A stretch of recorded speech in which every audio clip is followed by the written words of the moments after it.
rien n'effraie l'armée rouge en longue expédition. C'est peu tous ces flots, toutes ces montagnes. Les 5 chaînes pour nous, rides de fine houle. Le mont Oumang colossal, simple mode qu'on foule. Tièdes par la rivière Zinsha sont les roches flagellées. Sur la rivière Dadou est tendu un pont en chêne gelé. Sur le mont Minshan, la neige immense a de quoi nous séduire. Les 3 années passées, se répand le sourire.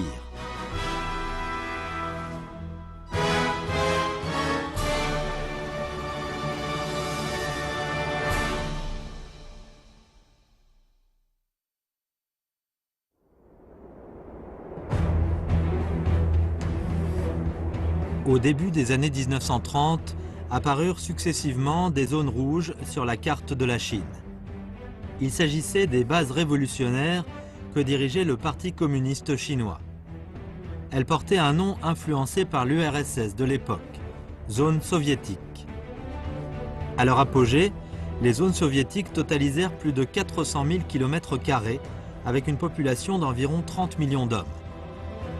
Formées par une dizaine de bases révolutionnaires en zone rurale, elles étaient réparties dans les régions aux confins d'une dizaine de provinces, dont le Hunan, le Hubei et le Jiangxi.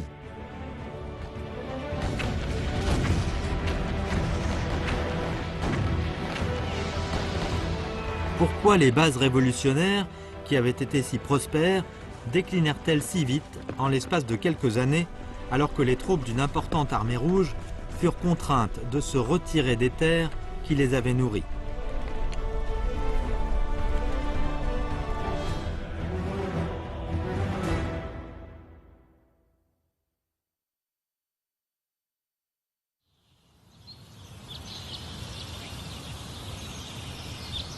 Le printemps est en général une saison ensoleillée.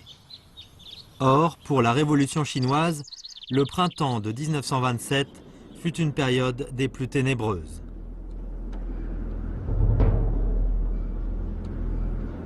Pendant que l'expédition du Nord, conjointement lancée par le Kuomintang et le PCC, atteignait les rives du Yangtze et que la victoire de la Grande Résolution approchait, les communistes furent noyés dans le sang par leurs ex-alliés. De Shanghai à Wuhan, des villes à la campagne, les communistes et les masses populaires ayant pris part à la révolution furent plus de 300 000 à être massacrés. Un journaliste étranger écrivit ceci.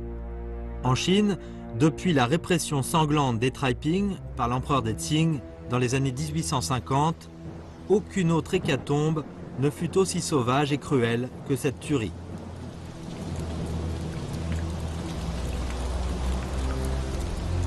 Les communistes se réveillèrent devant cette âpre réalité. Seule une armée propre à elle était susceptible de défendre la lumière de leur foi.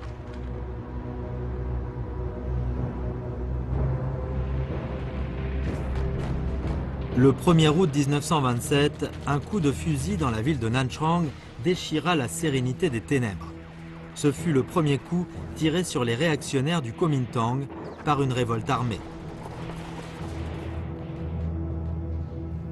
Une semaine plus tard, soit le 7 août, le PCC convoqua une réunion d'urgence à Hankou, au cours de laquelle fut défini le principe général de la révolution agraire et de la lutte armée. Devant cette réunion, Mao Zedong formula la célèbre thèse « Sachons que le pouvoir ne peut être conquis qu'avec un fusil ».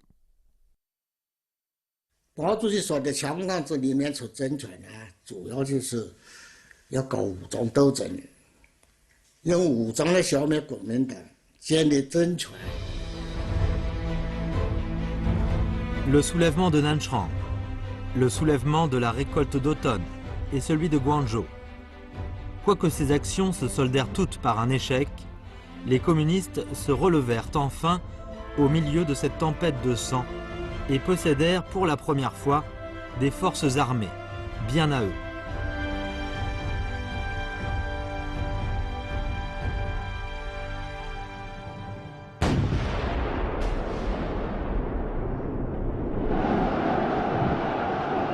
Le coup de canon de la révolution d'octobre en Russie avait apporté le marxisme-léninisme à la Chine.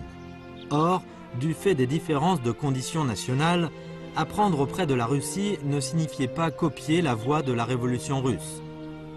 Après le revers du soulèvement de la récolte d'automne, Mao Zedong monta résolument sur le mont Dingguang à la tête de ses troupes, fonda la première base rouge du pays, inaugurant la voie d'encerclement des villes par la campagne et de conquête du pouvoir par la lutte armée.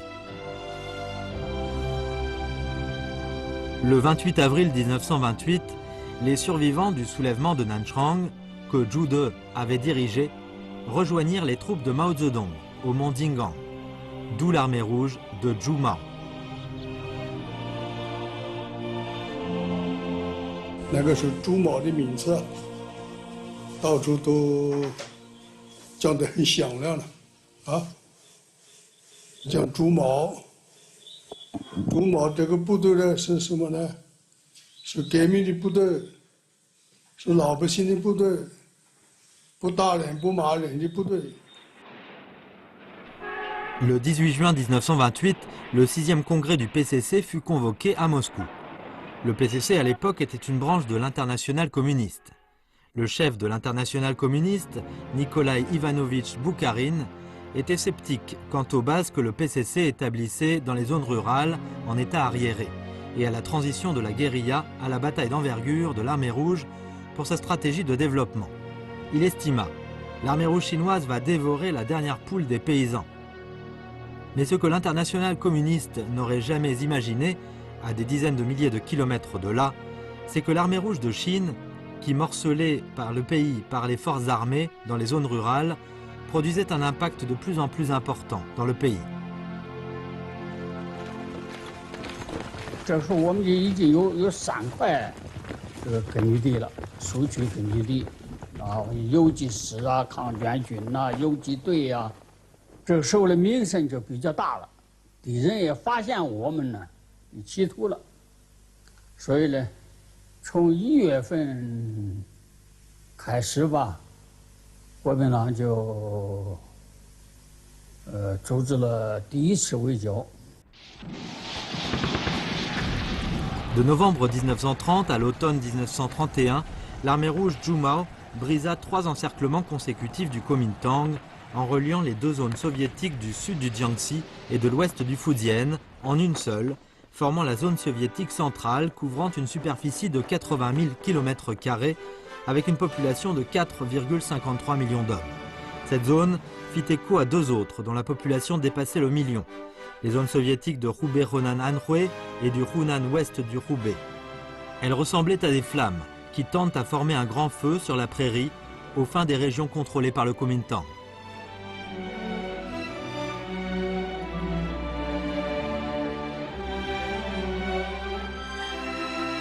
Le 7 novembre 1931, le jour du 14e anniversaire de la Révolution d'octobre, à Zhuezin dans le Jiangxi, la première assemblée nationale du Soviet de Chine fut convoquée. Plus de 600 députés exercèrent leurs droits sacrés et le gouvernement central provisoire de la République soviétique de Chine fut proclamé. Mao Zedong fut élu président du comité exécutif central et aussi président du comité populaire. Depuis lors, les gens appelèrent Mao Zedong président Mao. Zhuezin devint la capitale rouge. Le pouvoir rouge commença, comme des étincelles avec des différentes bases révolutionnaires, à faire rage comme un feu sur une prairie dans l'ensemble du pays.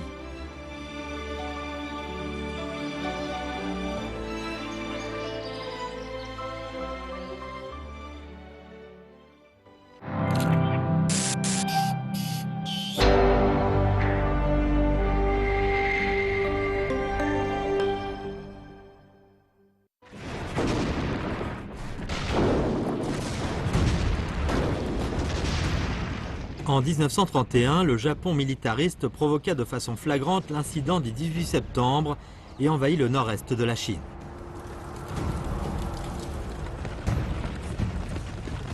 Chiang Kai-shek persista dans sa politique réactionnaire de pacifier l'intérieur avant de repousser les envahisseurs.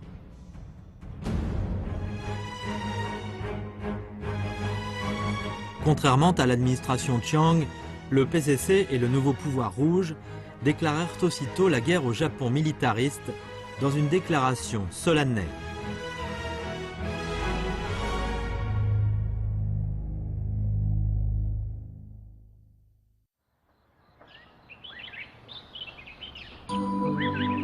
Ce temple, construit pour la première fois sous la dynastie Ming, hébergea il y a plus de 80 ans l'ensemble des organes centraux du pouvoir rouge.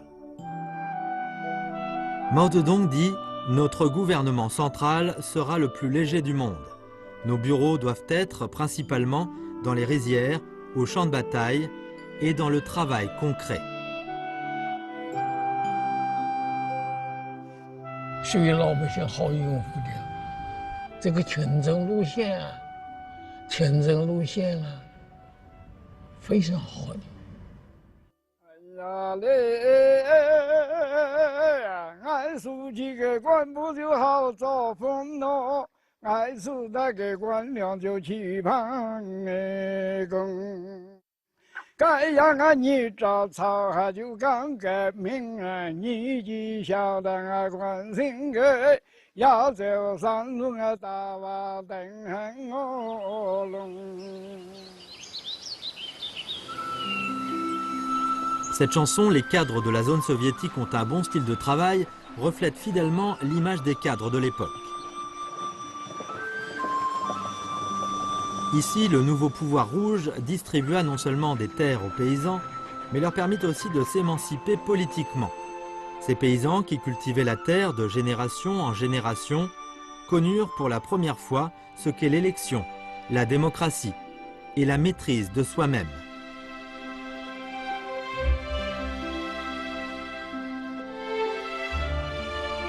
Le jeune pouvoir populaire bénéficia d'un large soutien de la population des zones soviétiques.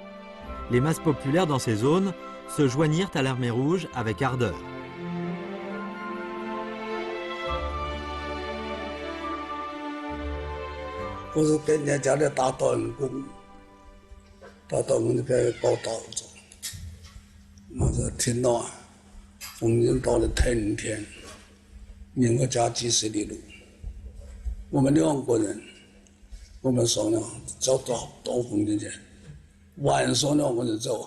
我15岁的时候去参加红军的。我参加红军的时候啊，没有衣服穿。红军里面的2个女同志，一个人给了我一件上衣，一个人给了我一条裤子。这样。 我就成了红军里面的一个战士。 Le pouvoir rouge produisit un impact considérable sur la société. Un mois après que la République soviétique de Chine fut fondée, l'armée de la 26e route du Kuomintang de 17 000 soldats initialement envoyés pour sceller l'encerclement contre l'armée rouge se souleva à Ningdu et fut réorganisée en 5e groupe d'armée de l'armée rouge centrale. 当兵就要当红军，帮助更人大的人，关岛士兵都一样，没有谁来压迫人。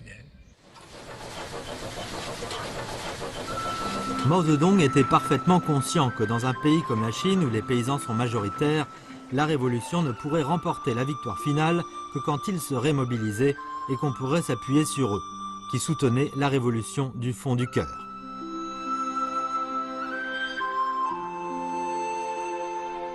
En se basant sur son enquête et étude de la société chinoise de longue date, Mao Zedong écrivit successivement une série d'articles classiques, comme Enquête à Sunwu, contre le culte des livres, ou encore Enquête à Singguo. Mao était convaincu depuis toujours que sans avoir mené une enquête, on n'aurait pas droit à la parole. La graine marxiste ne pourrait donner des fruits propres à la Chine que quand elle serait enracinée dans le sol chinois.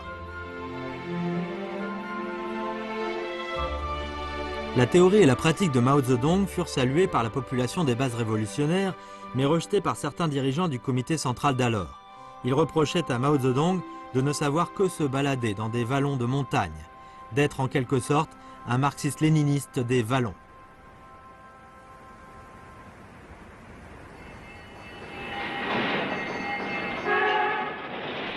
C'est aussi en 1931 que l'organe dirigeant du comité central du PCC à Shanghai édita un livre intitulé Deux fronts. L'auteur fut Wang Ming, qui avait été désigné par l'Internationale communiste comme dirigeant principal du comité central lors de la 4e session plénière du comité central issu du 6e congrès du PCC. Avec l'ascension de Wang Ming, auto-prétendant bolchevique à 100%, le dogmatisme de gauche, qui s'écartait des conditions chinoises, occupa une place prédominante et se propagea très vite. Toujours en 1931, Wang Ming quitta Shanghai en octobre pour se rendre à Moscou et assumer les fonctions de représentant du PCC auprès de l'Internationale communiste. Bogu, qui n'avait que 24 ans, commença à présider le comité central provisoire. La ligne erronée de Wang Ming put continuer ainsi à être mise en œuvre. Le leadership juste de Mao Zedong dans les zones soviétiques fut rejeté et écarté par les dirigeants persistants dans les erreurs de gauche. Aux réunions du sud du Jiangxi et de Ningdu, Mao Zedong se vit dépouillé de ses droits de dirigeant au sein du PCC et de l'armée.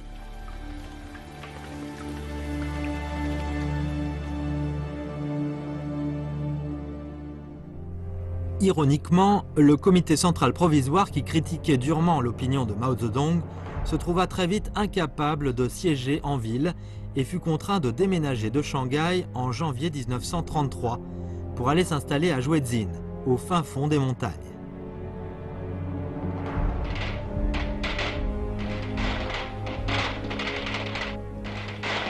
Le cadeau de bienvenue au comité central provisoire arrivé dans les vallons de montagne fut une victoire supplémentaire. Appliquant la tactique de Mao Zedong, Zhou Enlai et Zhu De réussirent à faire échec à la 4e campagne d'encerclement menée par Chiang Kai-shek. 反4次围剿毛主席就没有权利了，指挥军队了。但是前锋打仗呢，还是按照毛主席这个战略方针打下去的，说第4次围剿粉碎了。 Chiang Kai-shek fut très affligé par l'échec du 4e encerclement. Il dit « Je suis vraiment très triste de ce revers. C'est réellement la seule douleur que j'ai subie dans toute ma vie. »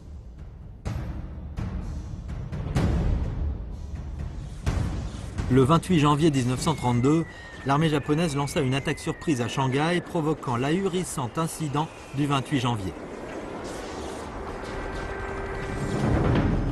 Le 2 mars, elle s'empara de Shanghai. Le 5 mai, la trêve de Husong-Shanghai fut signée et les troupes de l'armée chinoise ne furent dorénavant plus autorisées à stationner dans les environs de la mégapole. L'armée de la 19e route du Kuomintang, qui avait résisté à l'attaque héroïquement, fut envoyée par Chiang Kai-shek pour réprimer les communistes dans le Fujian. En mai 1933, le gouvernement du Kuomintang signa la trêve de Tranggu avec le Japon, ouvrant davantage la porte à l'invasion de la Chine par le Japon en Chine du Nord. Pendant qu'il cédait successivement devant le Japon militariste, Chiang Kai-shek, installé en personne à Nanchang, planifia le 5e encerclement des zones soviétiques. Il acheta au prix fort 150 avions américains et une importante artillerie lourde allemande, fonda une école de formation des officiers à Lushan. Il déclara « Si quelqu'un continue à demander à aller combattre les Japonais au nord, au lieu d'être déterminé à réprimer les communistes, il sera immédiatement exécuté. »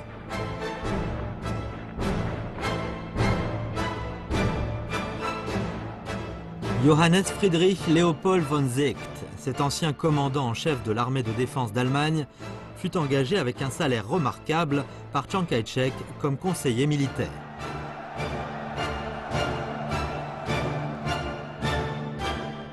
Voici l'extrait d'une vidéo filmée par une troupe du Kuomintang à l'époque. Plus de 3000 blocos étagés entouraient la base révolutionnaire comme une étoile d'araignée. À ce propos, Chiang fit une comparaison. La zone soviétique était comme un étang. Les soldats de l'armée rouge comme des poissons dans l'étang. La ligne de blocus avec les blocos ressemble à un filet. Du moment où l'étang est circonscrit et quand l'eau de l'étang est pompée, les poissons de l'étang seront tous capturés. 革命党军那个时候说，一经过国的力量呢，集中物资、人力、物力、财力啊，摆这个地方，这真的这个皇帝是大物资了。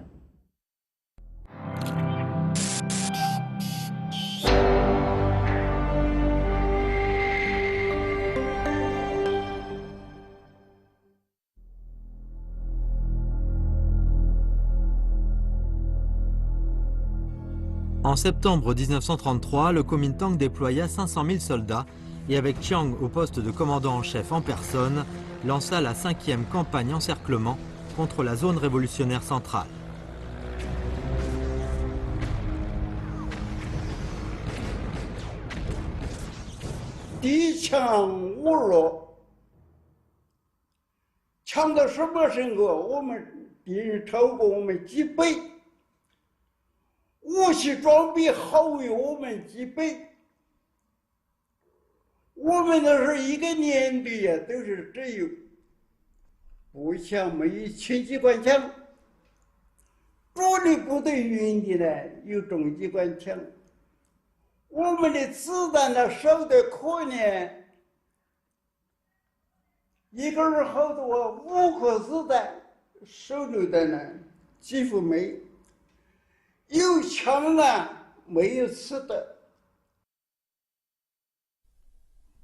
Lors des précédentes campagnes, l'armée rouge avait remporté des victoires grâce aux tactiques de Mao Zedong pour la guerre de mouvement, comme la défense positive, leurrer l'ennemi pour qu'il pénètre en profondeur, concentrer ses forces, attacher de l'importance au premier combat, bataille de mouvement, combat éclair, etc.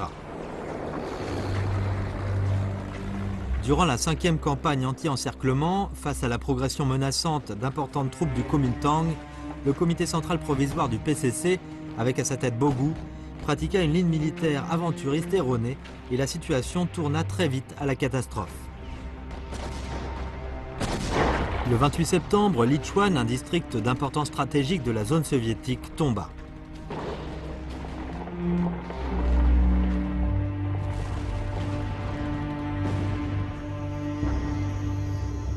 Le soir même, Otto Braun, conseiller militaire de l'internationale communiste, arriva à Jwedzin.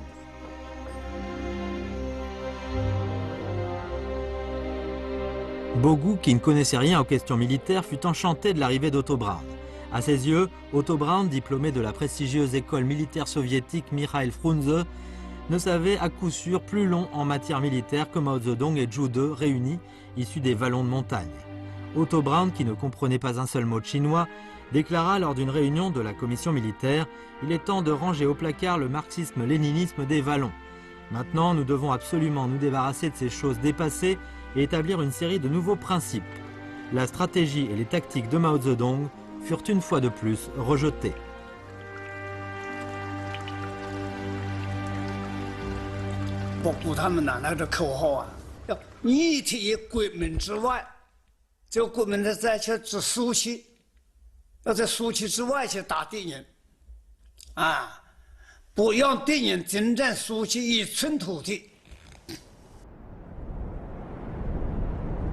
La région montagneuse du sud du Jiangxi ouest du Fujian était parsemée de montagnes et jalonnée de pics. Une distance de quelques dizaines de kilomètres sur la carte était en fait beaucoup plus longue. Otto Braun commanda les troupes en se basant sur la carte. À la fin, quand l'armée rouge atteignit la zone d'opération après une marche forcée, ce qu'elle rencontra fut l'ennemi en attente là, de pied ferme. Ce qui est plus grave, c'est que dans les circonstances de grande différence ou de puissance en termes de nombre de troupes et d'équipements engagés en faveur de l'ennemi, Otto Braun ordonna à l'armée rouge de livrer des batailles de position, de blocos contre le Kuomintang. Le commandement sans considération pour les réalités de la guerre. 李德这个人呢，也许打正规战他是有点经验，做游击战呢，他根本是没有经验的。特别这个人，他根本对中国情况不了解。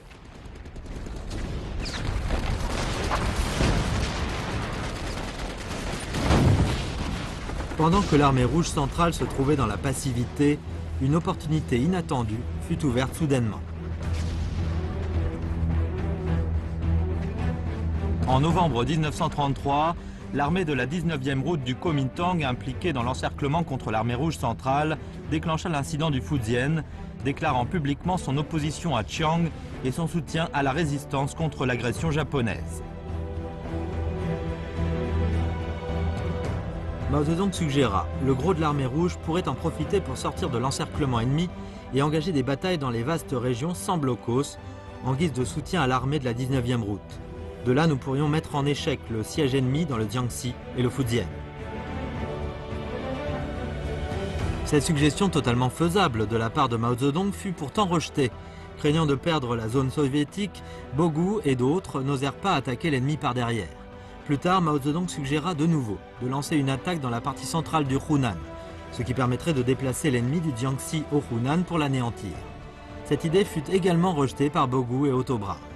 Dès lors, l'armée rouge centrale perdit à jamais la possibilité de faire échouer la 5e campagne encerclement. Le 10 avril 1934, en rassemblant 10 divisions de troupes, le Kuomintang lança une attaque contre Guanchrang, la porte de la zone soviétique centrale. Guanchrang est situé à 150 km au nord de Jwezin. Au cas où Guanchrang tombait aux mains de l'ennemi, la capitale du pouvoir rouge serait complètement exposée.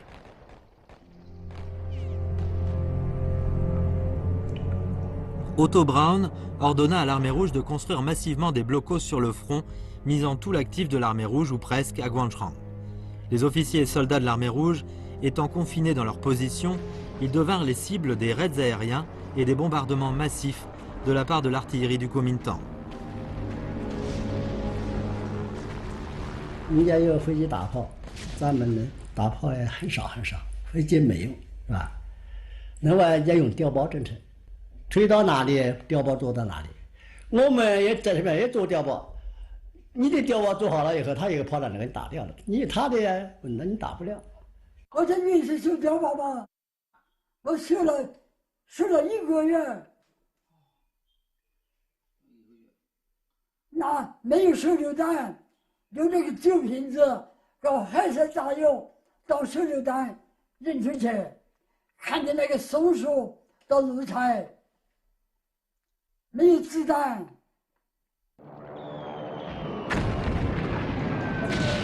Le 28 avril 1934, Guanchrang tomba. Durant les 18 jours de combat, l'armée rouge perdit plus de 5000 hommes, morts et blessés compris. Ce fut la bataille la plus sanglante pour l'armée rouge dans la 5e campagne anti-encerclement. Frank Do Huai ne pouvait plus contenir sa fureur. 这场战斗是相当残酷，所以彭德怀呢是坚决不同意打。这个彭德怀骂这个李德叫湖南话，叫“宰卖牙田心不疼”。 就是宰就是儿子，牙就是父亲，儿子卖父亲的田呢，心不痛。这把李德骂，李德说他封建，这个确有是这个事，这我在场。